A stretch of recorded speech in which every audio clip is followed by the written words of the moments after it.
Well, it's a good evening from a winter's day in Queensland, from the studios of Radio FM 88. Of course, our friends in the Northern Hemisphere are going into a sweltering 30-degree plus, and of course, none other than our co-host, Pretty Pauline. And without further ado, we've also got Michelangelo. He's come on, this will be his fifth time on the show. He brings forth all the natural what do you call it, healing methodologies. And so without further ado, he's going to be talking about dentistry. So Pauline, I'll hand it over to you, mate. Hello, Jeff. It's lovely to be here again. Michelangelo is oops, here I am. There I am. Michelangelo is visiting here in the UK and I'm hosting him. So it's very nice that he's here, but it makes a bit of a problem with the landscape and the portrait. So I'm going to keep the focus on Michelangelo and say welcome. Hello. And Michelangelo has been my teacher for many, many years, and he's been teaching also the natural life system throughout the world, which promotes the idea that nature is perfect and that disease and illness and everything, they're also perfect too. Good. And it comes to pass that the first phase of life is the oral phase. And within that, it's a big shift for the food that we eat and the connection with mother, and also oral restoration. As we grow older, perhaps things happen to our teeth and our gums. So I wanted to ask Michelangelo, tell us a little bit about oral restoration, the way in which the natural life system approaches it. Yes, the natural life system approaches the mouth and the oral approach with a complete opposite way than the mainstream. We look at it as living entities, and the parts like the gums and the nerves are all related with the internal organs. In fact, each tooth is related with a meridian of the Chinese acupuncture. And through the reflexology, we could also help.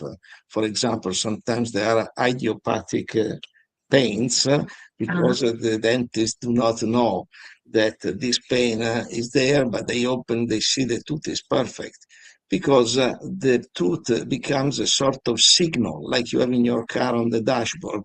You have many signals which enable you to understand what's going on in the car. If the petrol is missing, if the oil is missing, if the battery is not working, if the brakes are low in the pads.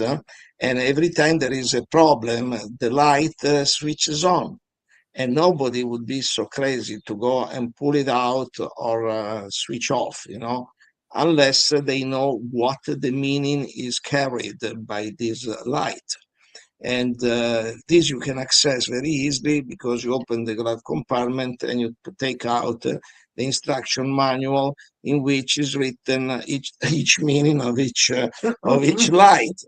Here we did not get gifted of the instruction manual when we were born because we don't have any glove compartment or a pocket in our back, and we cannot access to the manual because the manual is much more perfect. It's related, it's well understood. We have already spoken in previous talks. We were mentioning the 5 elements of the body, the 5 couples of organs which rule all the functions of the body. And these 5 couples of organs are also affecting directly the teeth.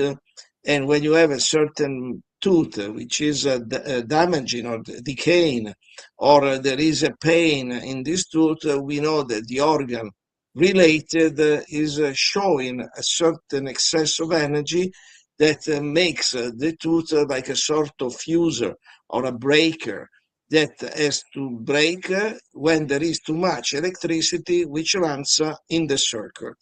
And this electricity in our case is not really electricity, it's bioelectricity, but is the energy, which is a different concept which we already spoke previously. and that's what makes us alive. And each organ has a typology of energy that, when is excessive, obliges the body to have its own protections, and the teeth are as part of this protection.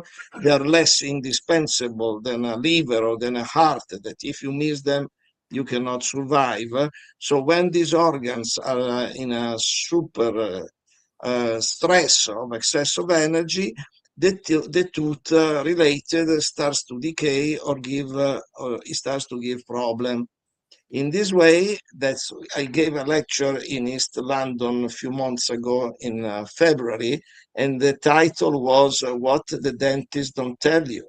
And that they cannot tell you because they don't know. What you don't know, you cannot tell the people. And because the approach, again, is not to be critical or competitive, I don't care.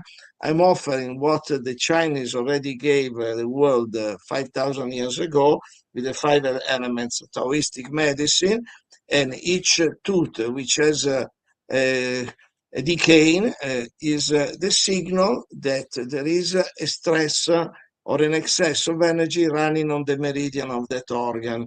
And I would like to remind that the energy can be physical, but can also be pure energy like electricity, and other energy more subtle, which are the emotional, the mental, and the spiritual. Of course, when we have an imbalance on each one of these, or one of these departments, we may affect the organ, which at this point will affect the tooth in question, in the matter. Okay. So, okay.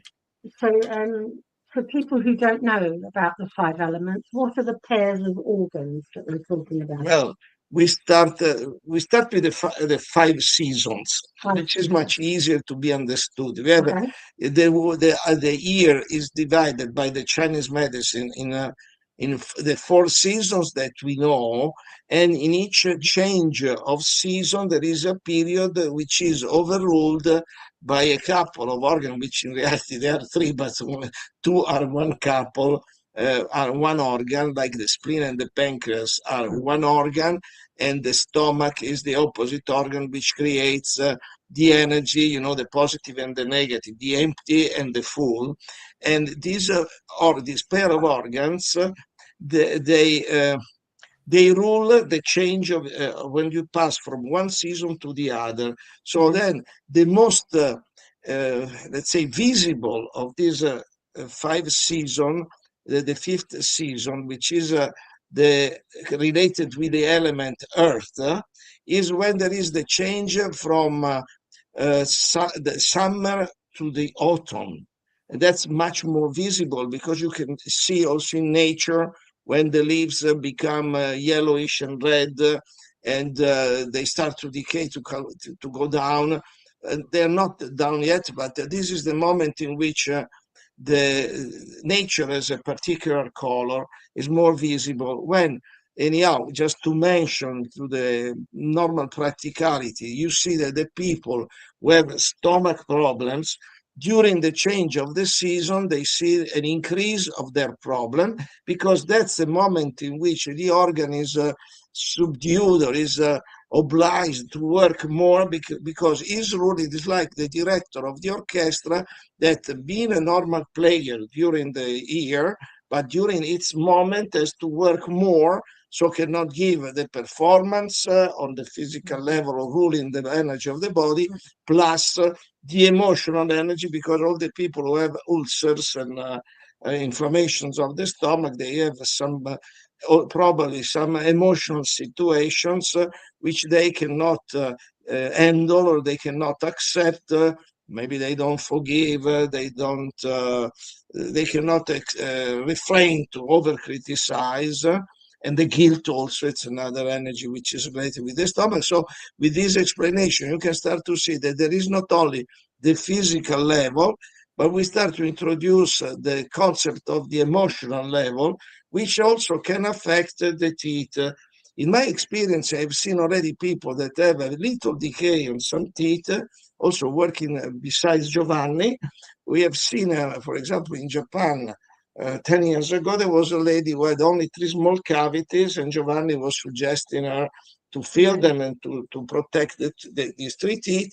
But in that moment, she was very, very stressed because her father was dying. And she said, I cannot. Giovanni said, but you can take a couple of hours, you can fix this, and then your teeth are protected. No, I will do the next time when everything is finished, then I will do, and I will ask this repair. Okay, 4 months later, we were there, and she came, the 3 teeth, they were totally destroyed. So instead of putting a little bit of this composite or glass ionomeric filling, he had to replace it with crowns, which also on not only on the physical level, which is a pity, but also economically, it costed practically more than 10 times what she would have spent, you know. So a little bit of prevention, and a little bit of foresight is worth it. And it's interesting that the day my dad died, out came a crown that Giovanni had put in. So I didn't realize how stressed everything was going at that time, but there's a very big bond between daughters and their fathers. And that too, it just fell out all of its own accord. So that's something else that you wouldn't advocate. Is no extractions. Oh, yes. Well, we just started, so it's not, we did not touch all the subjects, but one of the issues that we are, suggesting the people to respect is that the body releases the teeth when they have finished to serve the body itself, So we have seen that, like in your case, but many other cases, that at a certain point, a tooth which has already been decayed, has been treated and everything, it has finished its work and then is released by itself. So Giovanni, for example, does not suggest in his teachings no extractions and no sort of implants. This, for us, the implants is one of the most dangerous and destructive approach to the mouth. Because remember, the implants are a mechanical structure that has been preparing the jaw or the bone has to be drilled. So you drill like if you put a plug into the wall, so they treat the body. That's the big difference between the system and the normal science. We see the body not as a non-living structure, is a structure which has vitality, is alive, is made of cells. And then when you lose a tooth, if you go and drill the bone, you already create a terrible intervention, but not only, especially in the mouth, where there are all the meridians which are arriving and they are connected with the organs. But then you put an alien object that the body probably would like to reject. That's why now in the protocols they give you anti-rejection and antibiotics. And because most of the time they made the calculation that 50% of the implants would be rejected if they don't take the antibiotics. So it's quite scary. And not mentioning also all the injection of anesthetics and the other things that are done, which they oblige at least from 3 to 6 months after the plug has been put to wait before putting the final implant. So, and then we have seen many also very important people, they put the implants which are much more costly than any other intervention, and they, after maybe a few months already, they reject the implants. Maybe some people also refuse to take antibiotics because they think the body can cope with it. And then also remember, if you study the anatomy of the tooth and the structure of the tooth, remember when I was studying kinesiology, they were naming all the articulations, and the articulation which the tooth has, even if it's not an articulation like your elbow, like in your hands, like your knee, it's a more stable articulation. But it has a little bit of movement because around the root of the tooth, up to the base of the tooth, there is a ligament which is called parodontal ligament. This ligament acts like a shock absorber in the car. So every time you chew, you have a shock absorber which protects the bone and the tooth itself in their work. When you put the implant, you drill the bone and you insert a screw, and on this screw will be put a tooth. Every time you chew, there is no shock absorber. So even if the implant remains after a certain number of chewing, you will have the rejection of the tooth because there is no shock absorber. Sounds like the bumpy pothole rides that we have in Yes. the car, you know. There's plenty of potholes around the country lanes in Sussex, so boom, boom, boom. Yeah, Yeah. out, and people not even consider that, because up to maybe the discovery of the implants, all the traditional dentistry was oriented in calling the preservation of the teeth. Now they don't care, because they say, oh, we can, a tooth is painful or is broken, we take it out and we put the implant. Yes, but then after a certain life of this implant, what will happen?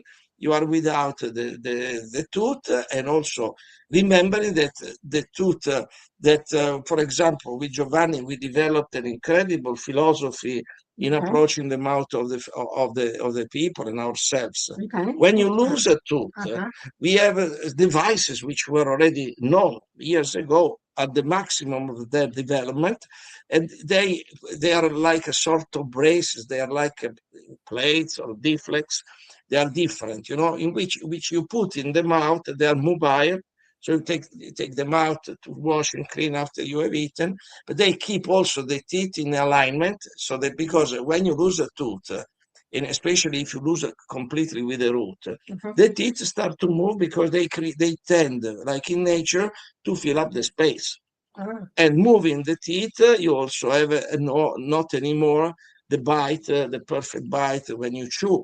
In this way, it's very important, if you lose a tooth, to replace this gap, or to create something which holds the gap and creates the stability in the mouth. Because of this, they are the latest acquisition. There are also in this department, you can put, if it's a single or a pair of teeth, you put a device which is called Deflex, which is patented, is an evolution of the surgical nylon, so it's atoxic, is not poisonous, and does not absorb, because normally some of the traditional or danger of these devices, they are absorbing the odors, and they change color. It's not so nice, you know. When this is totally it does not decay, undecayable, and in that case, it's very practical, because it has the little hooks before and after. They stabilize on the existing teeth without damaging the teeth, but creating a fantastic substitution for the missing tooth or missing teeth, which enables also, when you chew, the false tooth is done in order that stimulates the gum underneath. I'm doing it now. You are one, yes. Yes, I have one here. It's When the tooth fell out, Giovanni did make a deflex and put it back in. So every time I chew, the meridian is still being stimulated, and my teeth haven't moved, because he did it fairly promptly. It was I had a gap for a few months, and that was the about time it. to prepare. The laboratory was preparing. Also, I want to say this deflex is used also in the normal dentistry to replace, when they make an implant, for example, the replacement, they give a temporary replacement with this, and then it's thrown away, which is very expensive, and also could stay like this. It's not, it does not create all the harm that the implants are creating, you know. Can you tell me a bit more about the philosophy that you developed with Giovanni when you were working in Japan? You got partway through the story of the lady with her 3 fillings. So what happened? It's happened that we just arrived after 12 hours flight, which is not like to go to Australia for sure. But I remember we were commuting every 3 months. So we were going to Japan, and sometimes the flight was heavy, and then you land normally in the morning. and then you have the custom, everything long, long queues, and you have to go through passport control, custom control. Normally, when you go to Japan, you're lucky if you do everything in 1 hour. You're lucky, because normally it is between 1 hour and a half and 2 hours. We were arriving, wow, there was this crowd. And busy airports then. very busy. Narita is quite busy, and also Okay. is far away from the center of Tokyo. So the best was Haneda. We were living also close to Haneda, but now they are start to reconsider to enlarge in Haneda, which is on the sea. Narita is inland, a little bit more inland, north of Tokyo. And we arrived one morning, it was a Wednesday, because normally we were traveling on Wednesday, beautiful day for traveling. And also we arrived, and Mariko, our organizer there, she, as soon as we met her, after all the perfect customer, she gives the good news. She said, "Oh, I'm sorry, but I had to book you early this time, because normally when we arrive in Japan, in order to overcome the jet lag, we go to this beautiful spa, which in Japanese are called onsen. This is the spring thermal water, which most of the time is already hot. They have sometimes to refrigerate it, because it's too hot, you would burn in it. And we were already dreaming, as soon as we arrived, we put down our luggage and everything. We go to the spa, and then then relax and recharge from the jet lag. No, we arrived, and we have two ladies that they had, one, she had a big problem with one tooth, plus two other teeth, but one was the worst, one in the middle, and the last one was a superficial cavity. Okay. And she wanted also to have my session. So in the meantime, that Giovanni was preparing he needed time. He always, when we travel, he needs time to prepare his studio, with all the material. So she gets a colonic and reflexology like usual. And then after the colonic and reflexology, she's ready for going to Giovanni. Says, "Okay, I'm ready. So I send her up, and she goes, and Giovanni has to do a big work in the first two teeth. One was very big damage. So almost we arrived at 7 o'clock, and The spa was ready for us. Oh, she was fantastic. She did not show any pain. Giovanni says, I was astonished, because this big tooth was already arrived to the nerve. And then we say, okay, can you allow us to go to the spa now at 7 o'clock? It's very late. We started to work. It was 2 o'clock. And you can come on Saturday, because this is a superficial cavity. We not need much to do. Okay. And she was very happy to do that, because she did already 2 teeth in that session, Everybody was happy. We went to the spa, we enjoyed like crazy, fantastic. And then we arrived to Saturday. We were working regularly all the other days. On Saturday, she was put at the end of all the other appointments. So it was at 2 o'clock. Only a little filling. Very little little filling. Okay. So I finished my work with my clients, and then she arrives, and I say, okay, you can go to Giovanni. Giovanni says that he needs a maximum 20 minutes for the film. So I'm sitting there waiting for Giovanni, and after 20 minutes, I see Giovanni coming down, all sweat to the face, totally desperate. And he said, I cannot touch her tooth. As soon as I arrive to the drill, just to clean it, she jumps and she's screaming. Okay, It's not a good idea in a dentist chair, is it? To be yes, jumping up and down. exactly. And, Take care of this, because when people have a reaction that they put problems, we have a drill. Is a drill, and at the time we were using a special drill which was 100,000 revolutions per minute. It's very fast, and this was with air compressed air. Then now we have the one in electric. It's 200,000. It's much faster, and also less maybe for less sensitivity. Anyhow, also good news is studying. There is a laser that can do the cleaning the cavity before the filling, and probably this does not give any pain. It's very expensive. We are seeing if we will get found and we save some money, we pay by installments. Okay. So this is the advancements in dental technology. Okay. So drilling could be a thing of the past. Yes, it will become. For the moment, we are using very special instruments, which are at the top of the art at the moment. 200,000 revolution, the drilling is very quick. And Okay, also, what happened to this lady? okay, this lady, then Giovanni, relax, because Giovanni is very emotional. He's scared. Giovanni, relax. And let's calculate what is different. He was shocked because he said, the last time it was Wednesday, I was drilling like if there is no future in all these big holes, this cavity. Now I cannot touch a tooth. And she jumps and say, okay, the tooth can be related with the meridian. Okay. But I remember, let's analyze, let's do like Sherlock Holmes. Start to see what is the evidence and what is not necessarily. So I said, last time, before having your session, she came to me and she had a colonic and a reflexology. Remember, the colonic is a fantastic tool to approach the nervous system, because the nervous system is ruled by the colon. So an overloaded colon would affect the sensitivity of the nerves and the nerve endings. Okay. So I said, now I got this intuition in that moment, and I said, Giovanni, I think that already with a colonic, because this is a superficial cavity, she would be ready to accept your treatment. And he said, but she did it the colonic on Wednesday. And I said, yes, but from Wednesday up to now, how many meals she must have had? She must have had at least 12 meals, Wednesday, Thursday, Friday, Okay. So, okay, I said, okay, I do as a scientific experiment. I went to the lady. She was a very tall Japanese, very tall. She was like 6 feet and more. Yes, very tall. She was speaking also English. She had a little bit, you saw her because she had short hair, white salt and pepper. And she was fantastic.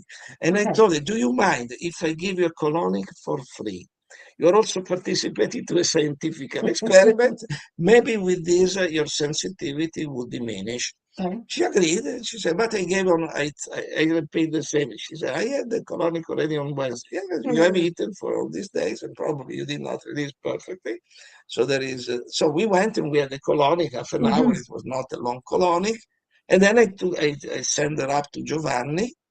And 20 minutes later, they were all coming down smiling and shocked, because Giovanni said, now I could read. She was relaxed and everything. And so from that moment, it was 15 years ago, I said, Giovanni, maybe we have another breakthrough, because now we understand that the intestine is ruler of the nervous system. The nerve endings of the teeth are very sensitive. So if we maybe prepare the person with a colonic, you can have an effect which enables you not to work for hours, or maybe to delay the work, because we never had any injection for anything. So we also remember that the injection. I remember my brother-in-law, when I was going to him to replace, because I had the mercury feeling 30 years ago exactly, I remember that I got a victim of this campaign. It was like a wave. The mercury in the mouth is affecting your brain, your nervous systems, and everything. So, Jesus, I had the mercury feeling already when I was a teenager. I went, and they were perfect. And I went to my brother-in-law, and he said, but why do you want to remove them? They're perfectly sealed, But no, because, the mercury is dangerous for the intoxication and everything. Also, remember that the first study on the mercury was done in Japan, in the Minabata Bay, where they were dumping the mercury release of the treatment of the skins and furs and everything. And then the people got sick. All the people got sick. It was the first study, mercury sick. So, because of this, I asked my brother-in-law to pull out this, I don't know, it was 4 or 5 fillings. And then he replaced he said, I want to do a good work. You're my brother-in-law. So he did in composite, he made the shape of the filling, and then he glued the filling inside.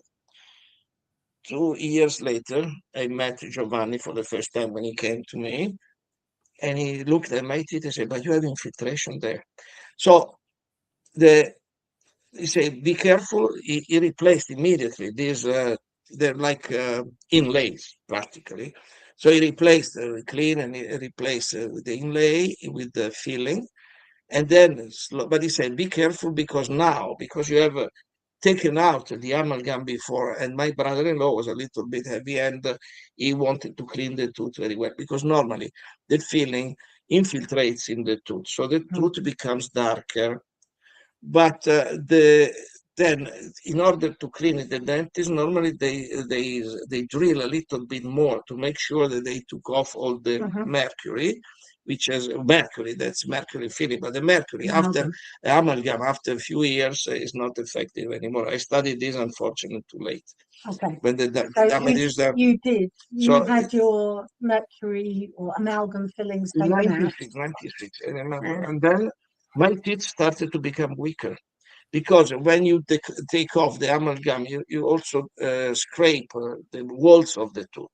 Okay. And then the tooth becomes weaker. When you do the filling, whatever material you use, composite or glass ionomeric, every time that you chew, you exercise a pressure on the tooth, which distributes like to open. So sooner or later, walls are breaking down. That's what Giovanni saw immediately, and he said, you better have crowns, because the crown does the opposite work, caps the tooth and protects it forever. So that's why I had to replace the filling. Well, you leave the filling like a reconstruction, and then you put the crown, because I started to see I was going to lose the teeth, because they break down. And then when they break down, what do you do? Or you do the deflex, or you deflex, or you do the brace. But now I still have all my teeth in the mouth, thanks this. And the latest have been in zircon, which is the best material. That's also why some dentists, they call themselves holistic, because they use the zircon. I say the zircon is the artificial diamond, so they think it's better than the metals. In fact, before, the technicality was the ceramic crown, which had a frame underneath of metal. Okay. Sometimes it was gold with lead, with other minerals, other metals. And now the zircon is the latest technology. It is a piece of zircon which is artificial diamond. It's like a stone. And then it gets worked with a special boring machine. The best one is in Germany, where we have the best connection. And they have such a precision in this work, which goes on the tooth, which has to be very well prepared. That's what Giovanni is able to do. And then you have your zircon crown, which is a diamond. Then you become a jewel by yourself, because you have your teeth. Yes. So going back to that lady, we'll get there. I'm sorry, because many description enable me to connect with many explanations. Okay, so back to the lady. The lady, then we discovered from that moment that doing the colonic, we diminish fantastically the threshold of the pain in the body. And some people, they don't feel pain, but they react with the fear, because I've studied this, and one of the worst terror that people have in this society is the dentist fear. In fact, when they arrive, sometimes they don't dare even to come closer to the seat. They start to talk. They gain time in order to delay, because they're really scared. In fact, the first one to be scared is the dentist, because he's using the needle to make sure that you don't feel the pain, which in reality you don't feel the pain, but the body feels all what's happening. Plus, you introduce these toxins. And I remember my brother-in-law, because once I came to him and I told him, but when you do the injection, he will say, oh, you're brave, you don't complain, you allow yourself to be drilled, And I said, no, I don't want this injection, because I know how dangerous they are. Also, say there is a report that out of 1 million, I think, I don't remember the number, sorry, maybe I am wrong, but there is a statistics that one person out of 1 million or 10 million, they would die of anaphylactic shock. And then he said, yes, I know, but I made the insurance. So if he dies, I am covered, because I do everything by protocol. This was my brother-in-law who died a few years ago. So for the dentist, I always say the priority is to follow the protocol, because following the protocol, whatever damage could occur, is safe and protected by the rules and by the government. The government has created by the natural health system the protocols which in a way oblige also the dentist to do what they are doing. So in order to stay safe, they do this. And if somebody has an anaphylactic shock, is considered an event that God is forbid. reasonable. Ah, Because okay. one out of 1 million. Important Okay, is so it's not hang on. deal with. So just want to recap on some of the stuff you just said. So if people have got Yeah. mercury fillings like myself, because that's how we got put mercury in there, and they've all been, as over time, they've been pulled out and replaced with composite. Are you saying that even if you've got mercury fillings, you can put a zircon crown on that tooth just to protect it? Yes. Yeah. Not only, Jeff. If you have a mercury filling, if it is freshly done, it's good to take it out because it has not gripped anyhow and has not infiltrated the walls of the tooth, and you replace the mercury filling with some other material. Also, remember that Giovanni has made a research for years and has found that there are only 2 fillings type which have no fluoride in their composition.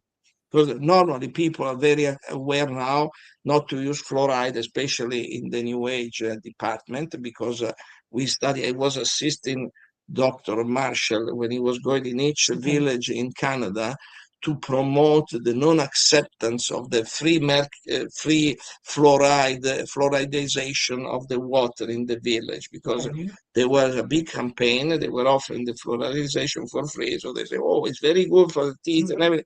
When we were bringing all the pictures, the slides at the time of the projector, we were showing the slides with all the damage.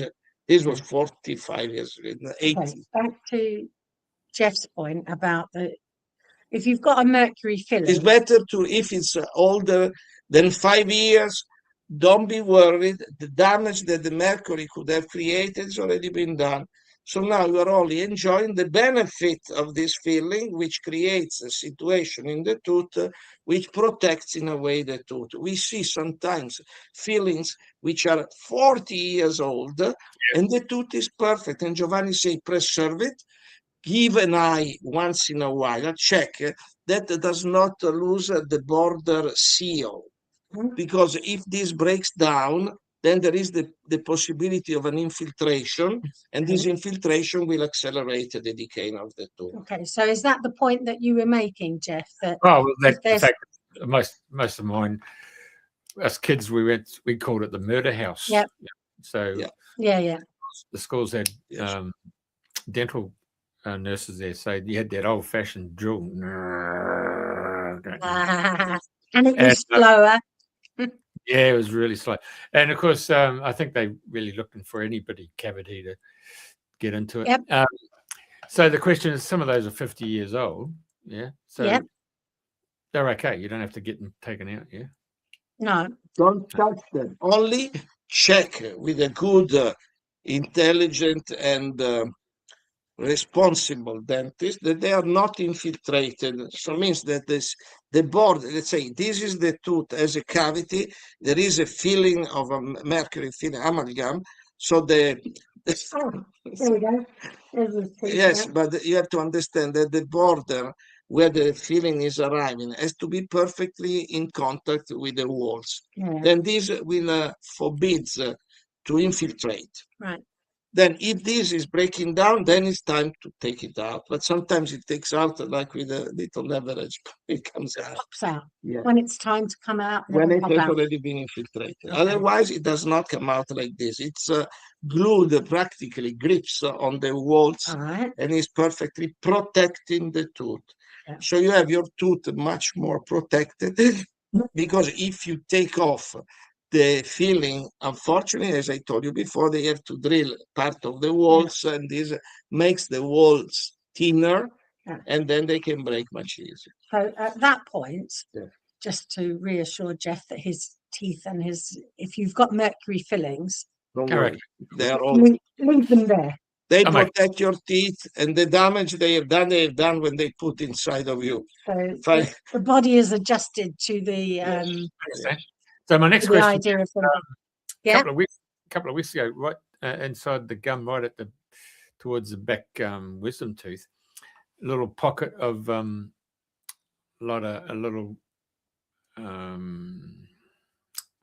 little balloon that sort of came out of the gum there, and I thought, what's caused that? So I got some clove oil and just put dabs of Yeah. clove oil on it, and there wasn't any pain, but it was just like a little, what would you call it, an abscess, I suppose, or little Okay. Swelling, maybe. well, it's a little balloon swelling, yeah. Anyway, the clove oil, I did that over about 3 or 4 days, and it's all gone now. Is there any particular reason how that would have come about? Ah. Was that because was I fed up to the back teeth? Is that how that came about? Was he fed up to the back teeth? No. An emotional level, quite likely. Well, more than that, you must have had some, unless you have eaten something wrong, which has affected the kidney and the bladder, because the wisdom teeth are connected with the bladder, and especially the bladder and the kidney. If you had some wrong food in that period, which we start from the easiest, then we can go to more sophisticated explanations. But we start to consider the organ which is related, which is bladder, and of course the kidney. The bladder and the kidney are affected by wrong eating. For example, if you eat meat, or if you drink alcohol, or if you eat sugar, or if you eat animal food. This is already one. Or tomato, potatoes. Wow, this if you have potatoes, it could happen. Then, if you did not do any mistake because you're perfectly eating what we suggest in the system, then the second level is energetical. You have drained too much your energy of the kidney and bladder. Maybe you did not rest enough. You did not, you had maybe a long period of work and maybe busy, so you could not recover with the sleep what you needed. Then let's say that instead of this, you did not have that. We had to enter in the emotions. And the emotions are related with insecurity, fear, lack of self-esteem, something that was worrying you that it could happen, that you did not like it. So this is all with his wisdom tooth. This is the wisdom. With the wisdom tooth. Yes, and also bladder meridians. Yes, also the wisdom tooth, we have to see if it is the right or the left. Is it the right or left? Right. Right. It was on the material level. If it was the left, it would be on the emotional level, So you can start to observe that one indication of a single, and also he was speaking about a little like an abscess on the gum. And this, remember, that's a beautiful question because it enables me to put out the subject of what, the big difference between the normal mainstream and what we are telling the people. You know, in the mainstream, and also when I was studying in medicine, you study that the teeth and the gums are a source of infection. So they bang on this like crazy with the antibiotics, with the medicine, with the medical drugs and everything, not understanding that is the opposite way. The teeth and the gums are a way out of intoxications that we have put in our body. So when we see this, the first thing to do is to clean more the body. Because the body is already telling us that it's cleaning. And the little swelling is like the vacuum cleaner bag, which has collected all the rubbish and is ready to release it. It can release it through the circulatory system. Or, for example, I remember in a very stressful moment, it was a few years ago, I had a little lump which swelled inside the palate. Not an abscess, which normally the abscess goes underside, in the palatal side, you know, on the left side. And I remember at a certain point it was a little bit, maybe I was helping too much nature. And I put my fingertip and I pressed a little bit and it exploded. And then he released, after releasing, I don't know, it was blood, pus or whatever, liquid, then it remained a sort of tunnel. Giovanni, when he saw that, he could not believe it. He said, first time in my life I see something. It was a tunnel which was going through the palate. And he said, and I said, but I don't care. It will do what has to be done. And then I went to sleep that day. And then when I was in the half sleep in the bed, sleep, I started to see when I was 17.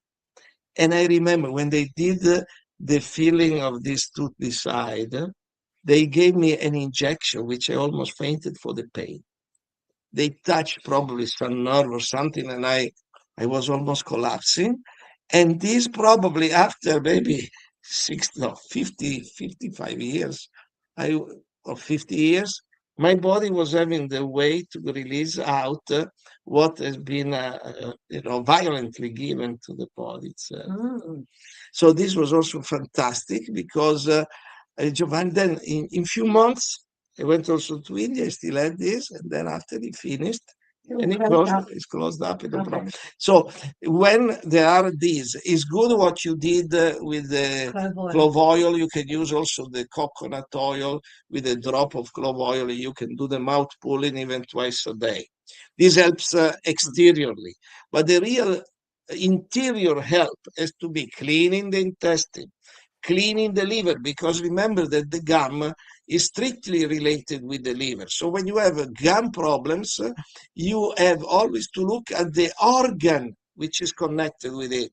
For example, we had this case of last year, this lady who phoned you on the 6th of January, and she phoned Pauline that she wanted to have a session with Giovanni just to check because her teeth were all, she had a terrible pyorrhea with gums bleeding and teeth which were wobbling.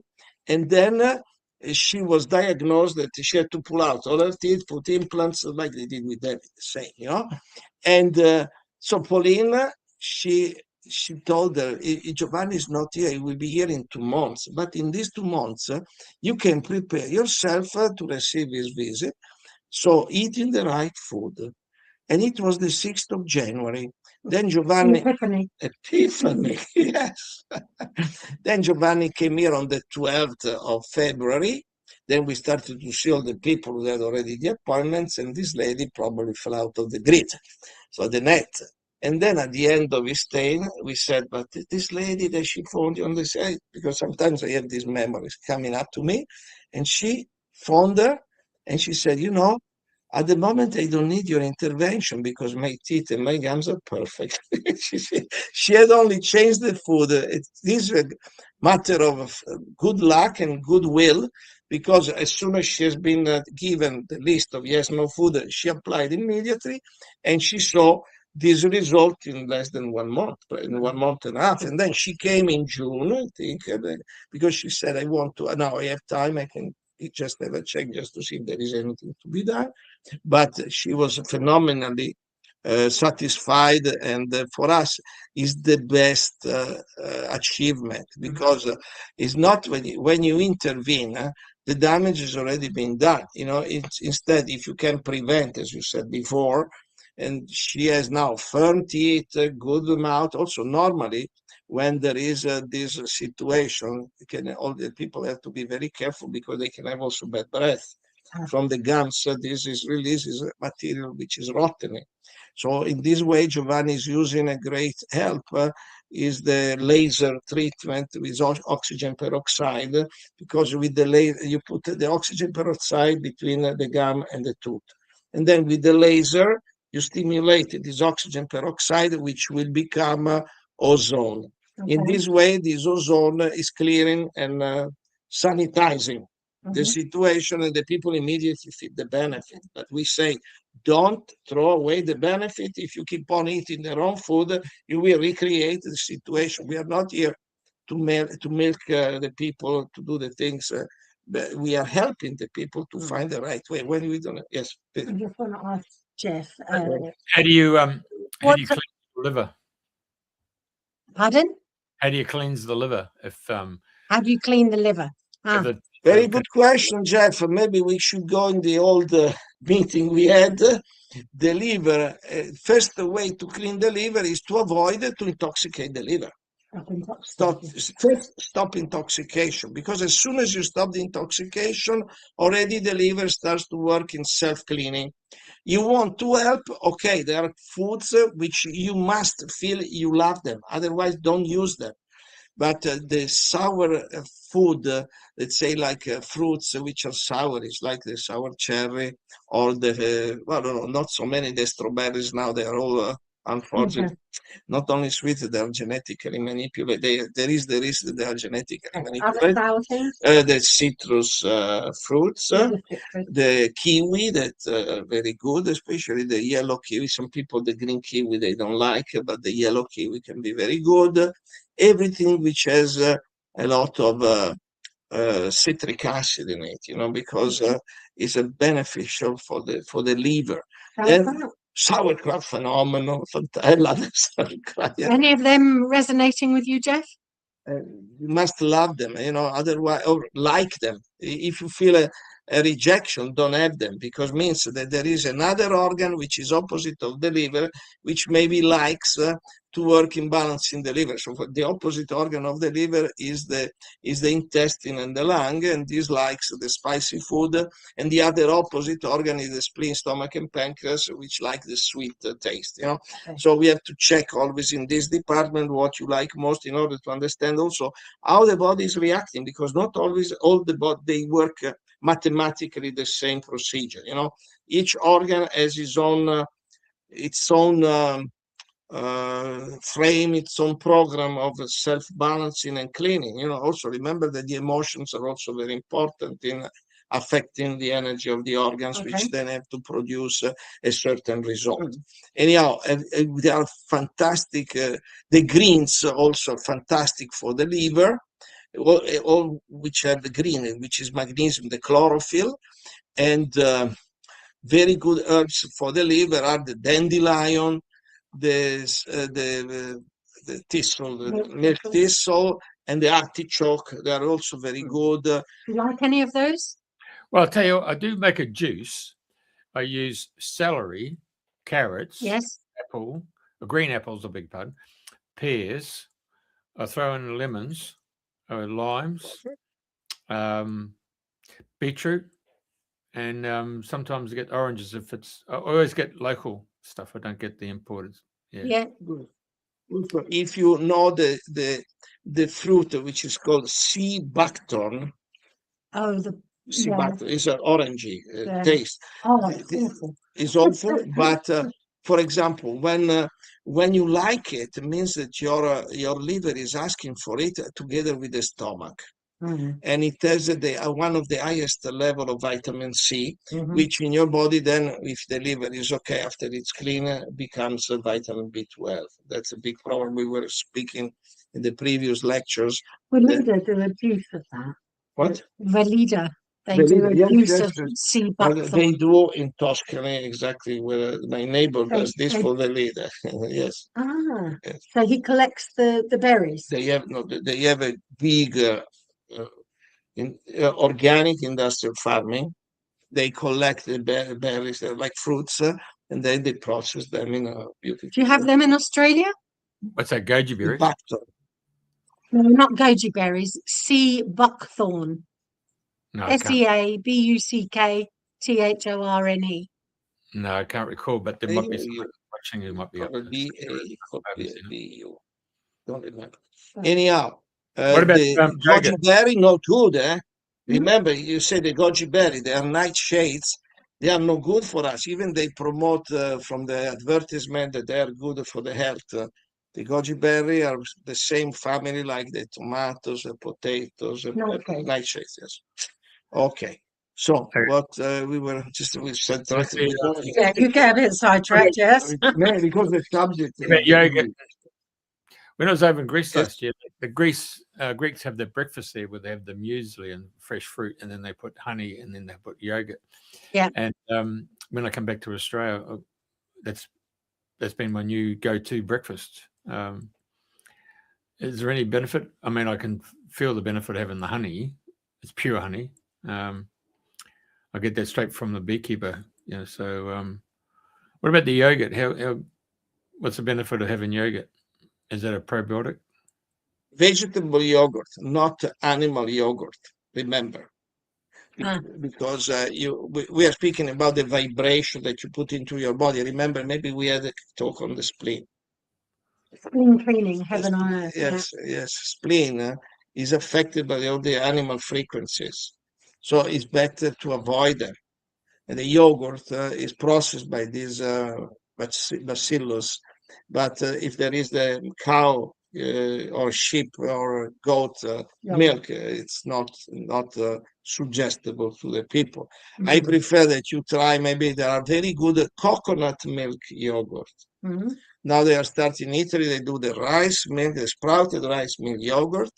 And you can have yourself, if you take, I remember 40 years ago in Germany, 35 years ago when I was working in Germany, they were selling the yogurt enzymes, the bacteria, for the animal yogurt and for the vegetable yogurt. Are they the same enzymes? Or No, different. The yogurt I remember the box. It was a little box with little small envelopes of these enzymes that you put in the yogurt.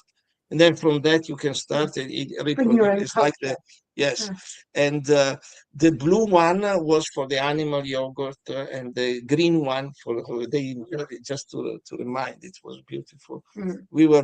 I was bringing them back because the cost of the flight was too much. So I was driving there maybe 10 hours, go to Berlin. Yes. So in Jeff's case, he was talking about the muesli and fruit. So he's mixing the grains and the fruits together. And also what is it, the benefit? What do you feel when you're having the honey, Jeff? Honey? Because we've got a problem in Australia. We've got one of the major honey companies who have been bought out by the Chinese, and they're bringing in syrup from China. Right. And they give it to their beekeepers, who then place it outside the hives. And yes, the bees are taking that syrup back into their hive. And so the honey actually becomes crystalline. And so it actually it breaks down. It's not really pure honey. Whereas these natural beekeepers, and they have them at the markets and all that stuff, it's pure. It lasts for ages, or it lasts for years, really.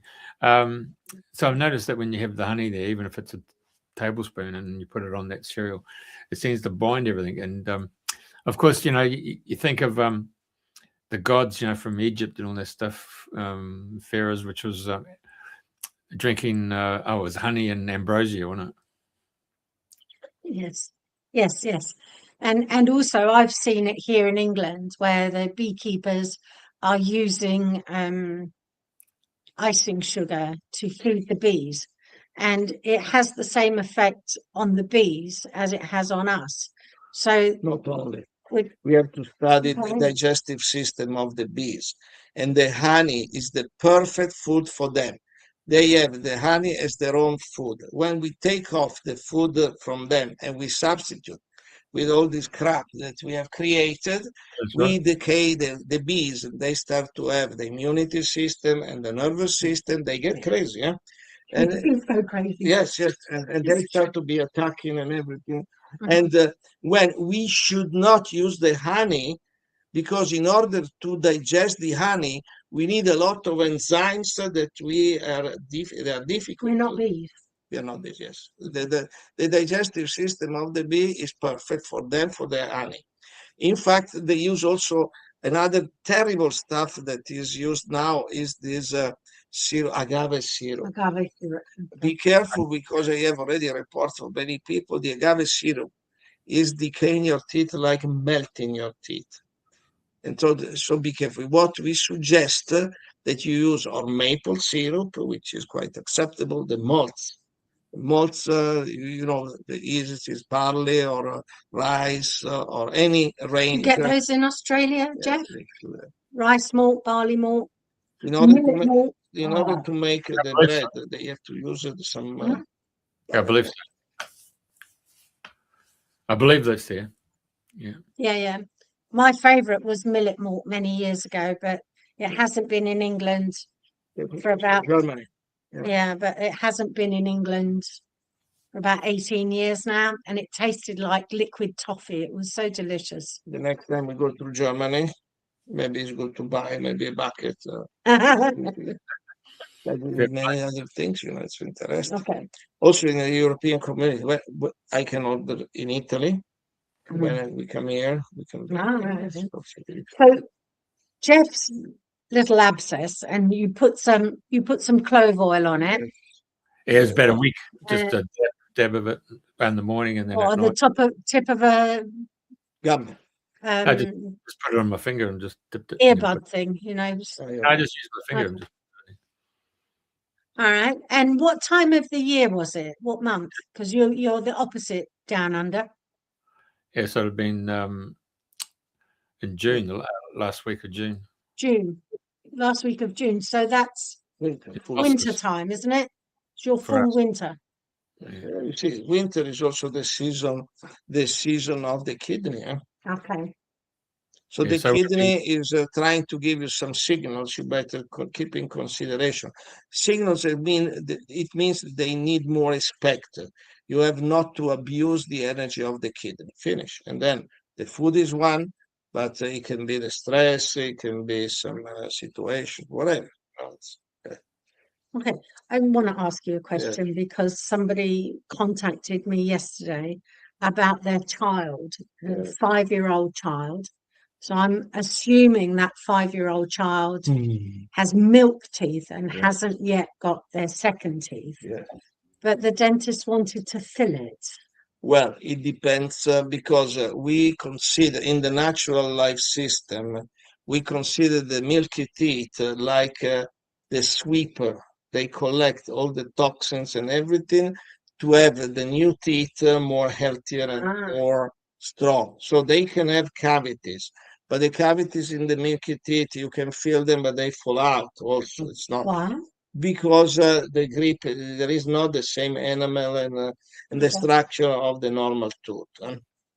But anyway, also they are smaller, so you cannot do big fillings. You know, they can fall out. We see. So you see, remember in the case of daughter or son, he fell out of the filling many times. Yeah.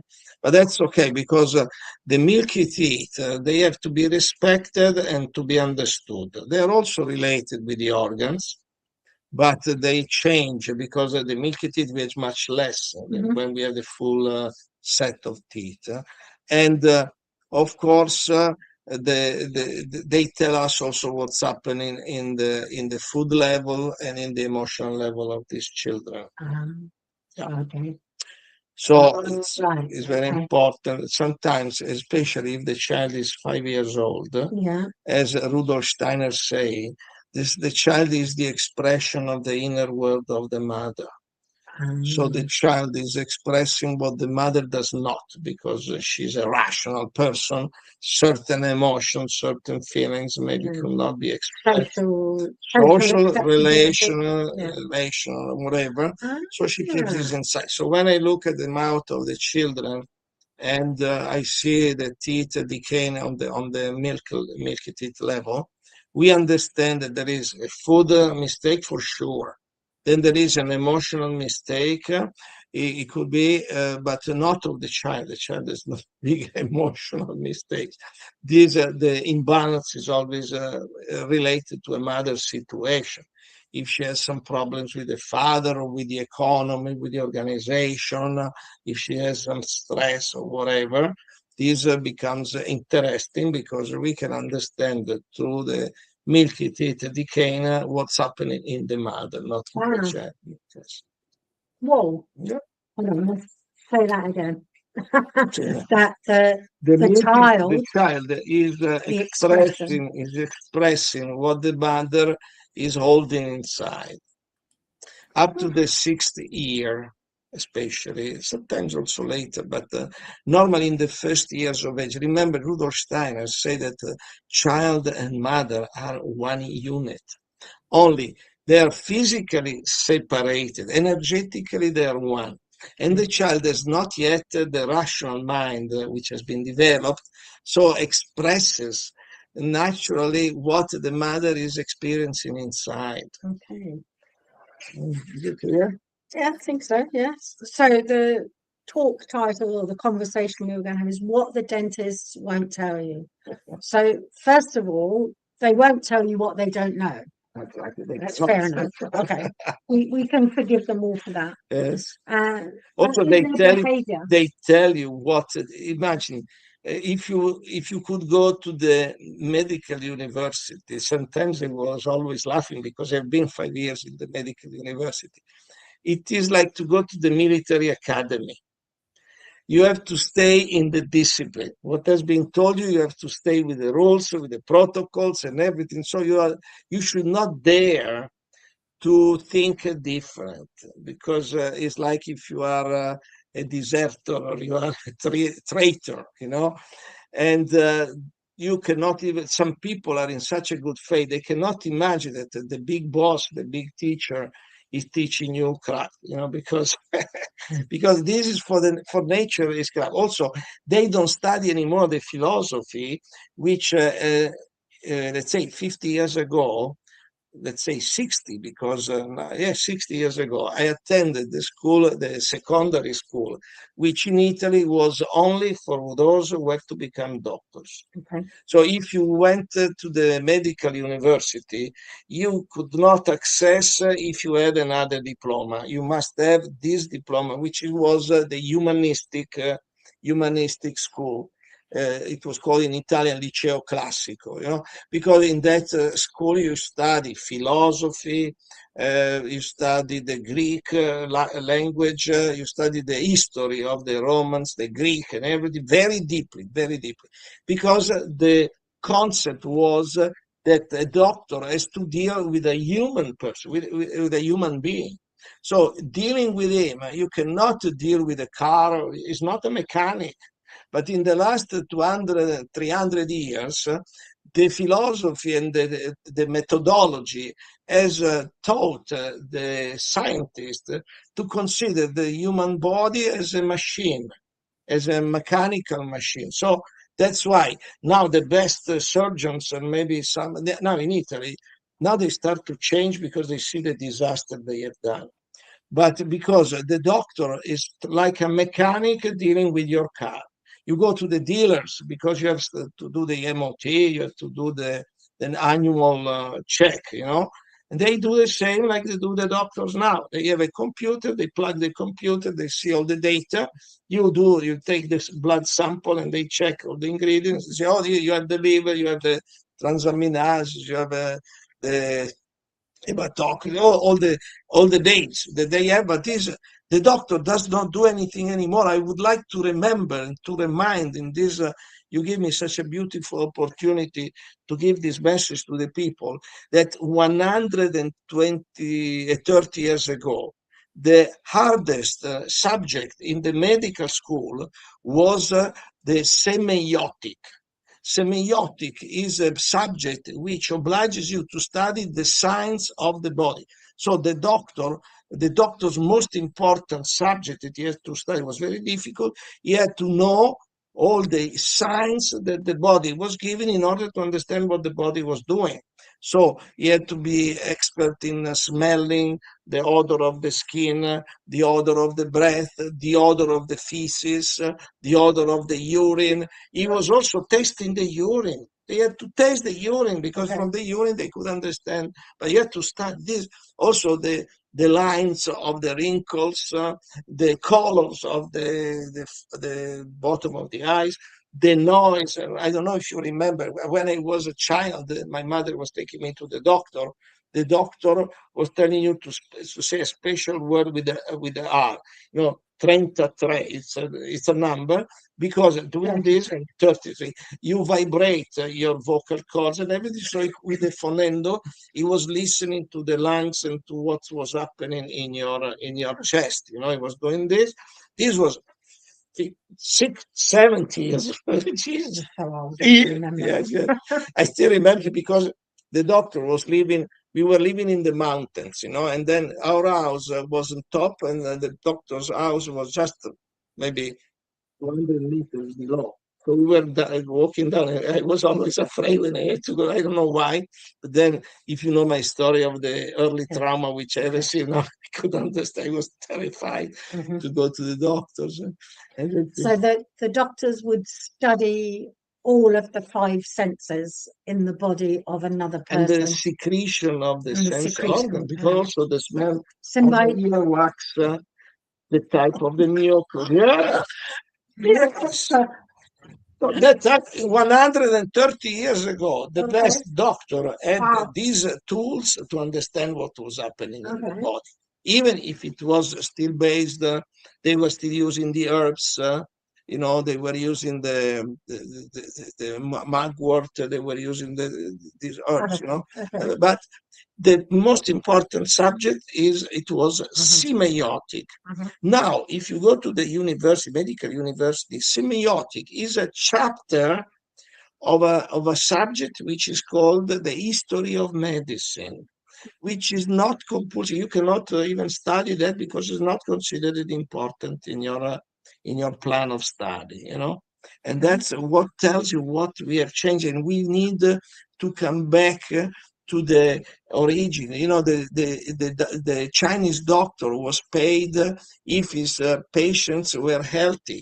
If they were sick, the doctor would not receive the money. So his interest would have been to keep the people healthy, to prevent, because when they were sick, his salary was blocked.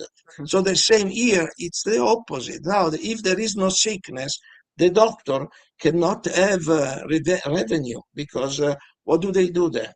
I would be happy if we keep them busy just going on holiday. Don't I remember also in the 90s, there was a statistics that when they were still at that time, there were the strikes of the doctors in Italy. And they recorded that during the strike, there were less death rate. It was crazy. It was in the 90s. Yes, fantastic. Yeah. So Hey, back to go on, but Jeff. 12 years ago, I had a fellow who was a medicine man who's trained by the Aborigines, and he put me onto mushroom toothpaste. That sounds interesting. Yeah, so it comes out like a normal, like your normal toothpaste, but in the packaging, but it's actually a mushroom based, and it actually it cleanses your mouth, but but you can actually swallow it. It's really good. It goes right into your gut, and it helps your gut. Okay. Yeah.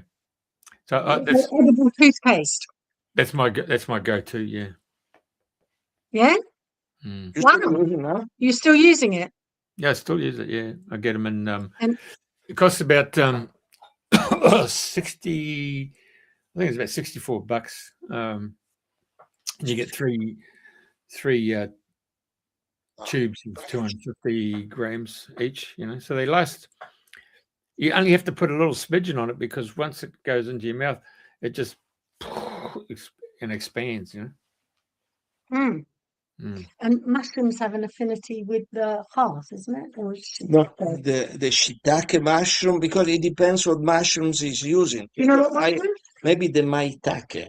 Maybe it's the maitake. Well, actually, what happened? We have to go back hundreds of years ago, and there's an emperor in China. Yeah. And he'd always go and get this physician who'd come from the mountains, and the physician came down with his herbs, but he'd always make up a potion using this mushrooms. It was used for his cleaning of his palate. And so his whole family, the emperor's families, were always cleaned. And so then he made it an order for this guy then to actually not only look after the emperor's family, but everybody else in the town, the village. Wow, good. Yeah. So and now he's helping you. No, but this is hundreds of years ago. But so this medicine fellow, he was up there in West Australia for 6 years. He got taught by the Aborigine medicine man up there. So he got taught a lot of stuff, all about the whirlies would turn up, and inside the whirlies would be extra dimensional beings from different constellations would turn up and start having a chat with the Aborigine guy. So he taught him all the different aspects of the different stars and how it reflects on the body. But he also taught him how to go walk about and how to look at different plants and plant medicines and stuff like that. How to walk through crocodile-infested waters, you know. Mm. And there must be a very careful way to do that. Yeah, you have some dogs and you go at dawn when the croc doesn't have enough energy to actually move. So Yeah, so you have to time your walk across croc-infested waters. I think Yeah, it might be easier if a bridge were built. yeah. Or you get a little boat. A boat. You walk on the boat on a Yeah. First thing in the morning, 6 o'clock, is it? you can Well, do like in Florida, they have this boat with a dawn's just propeller. broken, but you have to understand, you know, they're a reptile creature, and they have to get the heat of the day to warm them up. Yeah. Okay. So if you have any dogs, if a croc takes one of the dogs, that's fine, you know, so no problem. But anyway, so what else might the dentist not tell us? Go on. okay, so let's come back to you mentioned kidneys. So what's what's the benefit? But you gave me the instructions for the liver. What do you do for the kidneys then? For the kidney, for example, very good are the azuki beans as a food, you know, the azuki Hokkaido, which are very small. They're violet, purple, violet azuki beans. They're very good for the kidney. And the savory meal is good because the kidney savor is the salty savor. Taste, sorry. Yes. Salty things. Salty thing. Then whatever, tamari, shoyu, you know, the soy sauce, but also a grain which is fantastic for the kidneys, the barley. If you like barley, you can have barley, like barley water and barley soup. You know, barley, anything with barley is very good for the kidney. You must like it, you know. Do you like it? Then, well, actually, I go down to the Indian wholesaler and I get all the different lentils, you know. So I got a pantry full of all these different lentils, and then I put them into a lentils, huge be pot. careful with the lentils. Well, I rinse them out. Lentils, be careful. You should. No, keep me too. Okay, so I cleanse them, and then the next morning I just skim them off again, and then I cook them up for about 8 hours, and then so I usually have a casserole type thing, you know, or soup a lentil casserole. Okay. Well, remember, I would like just to remind that Hildegard von Bingen, she was saying not to eat lentils, hazelnuts, and strawberries 800 years ago. But what I found, because I have lived a lot in India, the best lentils are the yellow dal and the orange dal. If you start to use big lentils, these are also might find that they're heavy for me, you know, heavy, not that they cannot digest. But if I can suggest you, use the yellow dal, which is the most digestible, and is also because each color has also an effect on the organs. Is there a difference between yellow lentil and yellow split peas? You don't know. Yeah, that's what I have. I mean, I have yellow split peas and kidney beans and azuki beans and the chickpeas and the split peas and they're all there. Yeah, broad beans. Yeah. Okay. The broad beans, I don't like very much. I do. You have to be careful also with the broad beans because they have too many purines. So when you cook it, you should put the kombu seaweed or sea vegetables, and do the same with the lentils. Oh, yeah. Will help to be more digestible and less aggressive to the body. You know. You have kombu in Australia? Yes. Pardon me? What? Kombu. Do you have kombu, sea kelp? Yeah. If you put a little piece of that in with when you're cooking. Yeah. I put in Celtic sea salt. I use Celtic sea salt. And I use fennel as well. I seem to Fennel. really, yeah, love fennel. Yeah. Fennel is very good for the stomach and for the intestine. Remember, so it's very good. Intestine and lungs and stomach, spleen and pancreas. So if you like fennel, very good for you. These organs are very happy and requesting you to have this energy. What's the tea vegetable that the kidney? Oh, arame. Do you get arame in Australia? I don't know. They must have because they import from Japan. You Do get a they? lot from Japan. Do you? Yeah. But I tell And you, there's a that soup mix of all that stuff I just spoke to you about. yeah. Bloody hell, doesn't it make you fart? Okay, now try this. Excuse me. Try cooking with kombu. Put the kombu in with it, because the kombu should attract and neutralize, shall we say, all this particular effect. Try it and see what happens. Two more. Chew more. If you chew more, there is less fermentation. Yeah. I always used to say farts were undigested thoughts, but that was just my take on it. So it's You really not digested. fermentation. That's what's happening, is it? It's a fermentation process. Yeah. So should I be actually doing a more substantial rinsing? More No, chewing. Chewing. Sometimes I have people who come complaining of certain disturbances, and I tell them, if you chew the food, already 50% of your problem, if not 80%, will disappear. And then who does like this reports that it is. Okay. So there is an old adage that says, chew your drinks and drink your food. So keep the food in the mouth, chewing until it's liquid. And then that should help. I mean, is that something you do anyway? Well, by the third day, I actually then put it into the Thermomix, and I add flour, and I turn them into fritters. And what happens then? I found that whilst they're nice hot, I find that if you put it in the fridge and leave it overnight and then come back the next day, they're even better, because they seem to the flavors seem to permeate right through. Yeah. Yeah. Okay.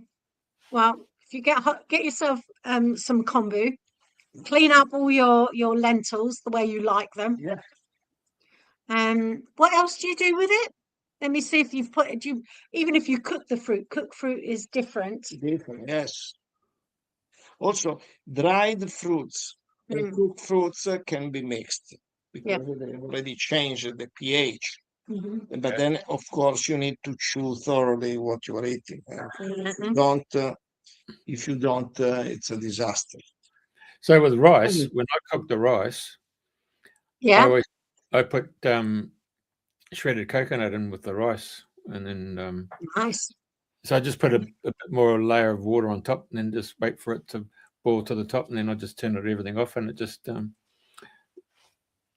rice just seems to fluff up. Okay. Even with the rice, you can add pieces of kombu. You don't have to eat the kombu. You can just cook it with it. It's better if you put the powder, so it's not kombu powder.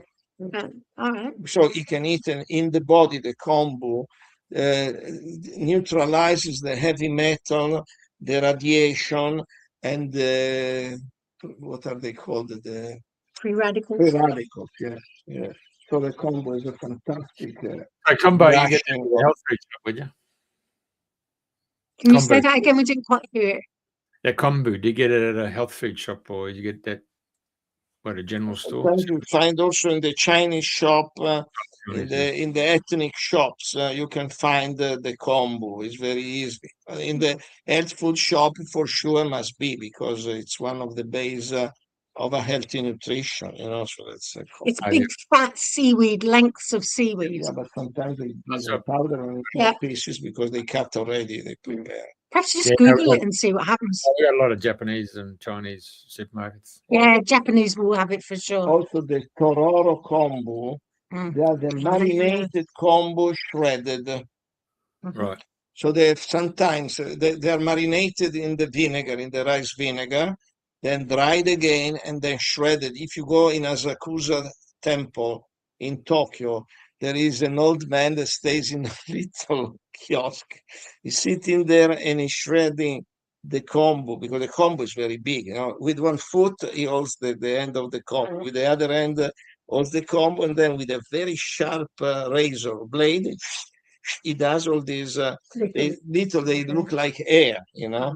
They Oh, melt in your mouth. These are a Japanese delicacy. Yeah? Mhm.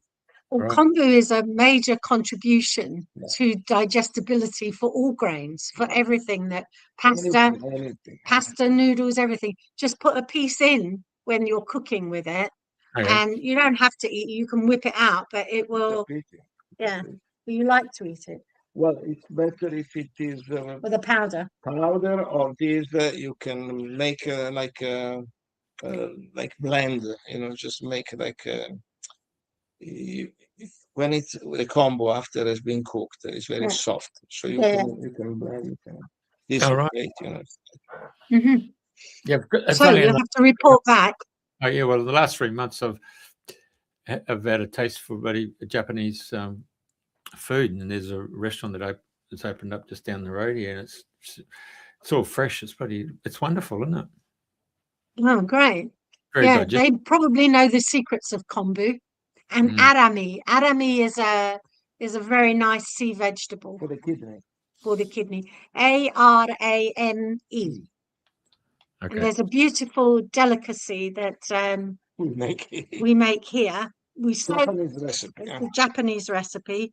It's a Vinegar and soy mixed, yeah. 50-50. And then you let in this jar the arami.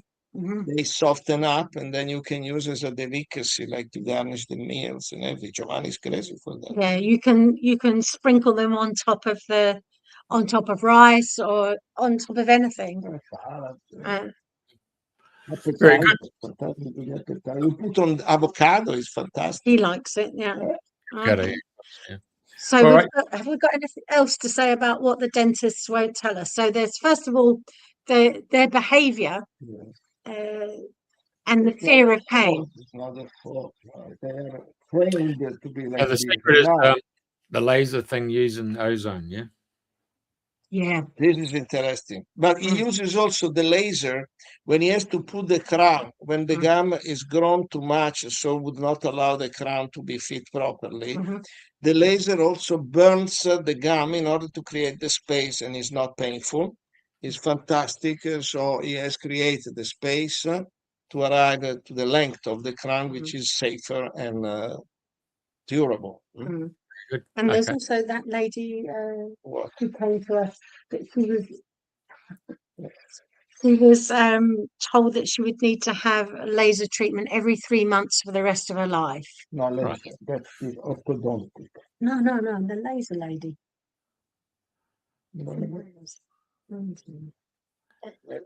Okay. She's had 2 or 3 sessions, and But she changed the diet. she changed her diet. Yeah. Very good. If you change the diet, you see what the people normally say are miracles, because they cannot understand the connection with the right food and the behavior of the body. You know? Remember what I was saying before, the normal stream, the mainstream, sees teeth and gums as a source of infection. For us, we see them as a way out of toxins. So stop the intoxication, help the body to clean more, and then everything gets resolved without antibiotics, without painkillers, without all this stuff. And also the colonic is fantastic. The urine also, if I know that it seems to be crazy, but in India is quite a known therapy. There is also a beautiful book that we should suggest the people listen. The Water of Life, which was written in 1944 from Armstrong, was the inspirer of my teacher. And this is I like to. Have you come across that before, Now, Jeff? water. It's The Waters of Life, and there's a very, very beautiful audio version of it on YouTube. Yeah. If you look up W. Armstrong, The Waters of Life, Mhm. it's beautifully written, beautifully orated, Yeah. very, very elegant 1944 kind of British language, Yes. BBC tone. It's very nice. Yeah, It's like Jesus and Worcester. no Wattos, not a Wattos involved. All right. Yeah. Well, love you, Olivia. Nice to have you on board today. Thank you. Jeff. Thank you for inviting me. It's always nice to spread some information that can be helpful for the people, and Yep. then would avoid troubles in the future. Okay. Good to see you again, Jeff. It's beautiful. Thank you, Jeff. Thank you for your hospitality. Thank you. Love Bye you for both. now. Bye-bye. Bye now. Bye. Bye. Bye.